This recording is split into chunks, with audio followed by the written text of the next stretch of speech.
കുറേ നാളായിട്ട് നമ്മുടെ ചാനലിൽ ക്ലേ കൊണ്ടുള്ള ഒരു ഐറ്റവും ചെയ്തിട്ടില്ല. അപ്പം ഞാൻ വിചാരിച്ച് ക്ലേ കൊണ്ടൊരു മഷ്റൂമിൻ്റെ കീ ചെയിൻ ചെയ്യാമെന്ന്. ഭയങ്കര ആവേശത്തോടെയാണ് ഇതിൻ്റെ മേക്കിംഗ് ചെയ്തതെന്ന് പറഞ്ഞാലും ഇത് ഉണ്ടാക്കിയെടുക്കാനായിട്ട് കുറച്ച് ദിവസത്തെ ഡിലേ വന്ന്. കാരണം ക്ലേ ഡ്രൈ ആവണം, പിന്നെ അത് പെയിൻ്റ് അടിക്കണം, അത് ഡ്രൈ ആവണം. അപ്പോൾ കുറേ കാലതാമസം വന്നതുകൊണ്ട് തന്നെ മടുപ്പടിച്ചു പോയി. സംഭവം നല്ല ആവേശത്തോടെ തുടങ്ങിയെന്ന് പറഞ്ഞാലും നമ്മുടെ ക്ലേ നമ്മളോട് ഒട്ടും സഹകരിക്കുന്നില്ലായിരുന്നു. ഇങ്ങനെ വെക്കുമ്പം ഇതങ്ങനെ പോവാണ്. പിന്നെ ഞാൻ ഓർത്ത് ഈ കൂൺ എന്തിനാണ് ഇപ്പം നിൽക്കണത്, നമ്മളിത് കിച്ചണിൽ ഉണ്ടാക്കുന്നത്, അപ്പോൾ തൂങ്ങിക്കിടന്നാൽ പോരെ. അങ്ങനെ ഞാൻ ഫൈനലി എങ്ങനെയൊക്കെയോ സെറ്റ് ചെയ്തിട്ട് കമത്തി വെച്ചിട്ട് ഉണങ്ങാൻ വെച്ചു. അതാകുമ്പോഴേക്കും ഉണങ്ങി കിട്ടുമല്ലോ.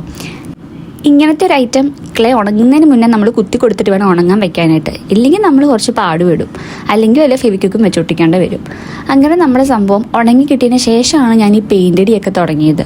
ആ ഓറഞ്ച് പെയിൻറ്റ് എന്തിനടിച്ചെന്ന് എനിക്ക് ഇപ്പോഴും മനസ്സിലായിട്ടില്ല. അങ്ങനെ ഓറഞ്ചിൻ്റെ മണ്ടയ്ക്ക് ചുമല അടിച്ച് പിന്നെ കുറച്ച് വൈറ്റ് പെയിൻറ്റും അടിച്ചിട്ട് കൂടിൻ്റെ ഏകദേശം ഷേപ്പൊക്കെ ആയിട്ടുണ്ട്. അത് ഉണങ്ങി കഴിഞ്ഞിട്ടാണ് ഞാൻ പിന്നെ തണ്ടിന് പെയിൻ്റ് അടിക്കാൻ പോയത്. പിന്നെ കയ്യിലുള്ള ഏതോ ഒരു പെയിൻ്റ് എടുത്ത് മിക്സ് ചെയ്ത് അതങ്ങ് അടിച്ചു.